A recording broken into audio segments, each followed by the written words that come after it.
দেখো, আজ আবার একটা খুব গুরুত্বপূর্ণ বিষয় নিয়ে তোমাদের কাছে হাজির হয়েছি।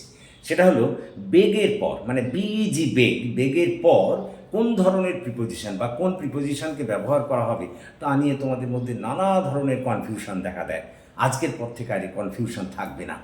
দেখো, সাধারণত বেগ মানে ভিক্ষে করা বা বেগ মানে প্রার্থনা করা বলতে পারো। তো যখন কোনো ব্যক্তির কাছে তুমি কোনো ভিক্ষে বা প্রার্থনা করবে, তখন কিন্তু হবে বেগ অফ।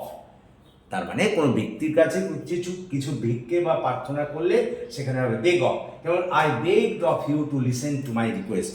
আমি আপনার কাছে আমার অনুরোধ শুনতে প্রার্থনা করি বা ভিক্ষে করি। তারপরে দেখো, বেগ ফর সামথিং, মানে কোনো জিনিস যদি তুমি ভিক্ষে করো তাহলে তখন বেগ ফর।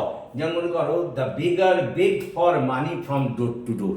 মানি তো বস্তু, কোনো জিনিস, সে এখানে হলো যে ভিখারিটি দৌড়ে দৌড়ে অর্থের জন্য ভিক্ষে করে বেড়াচ্ছিল।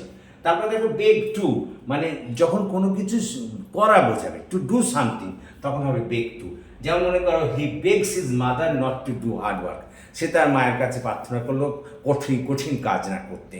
So thank you for watching and listening. So please comment, share and subscribe my channel.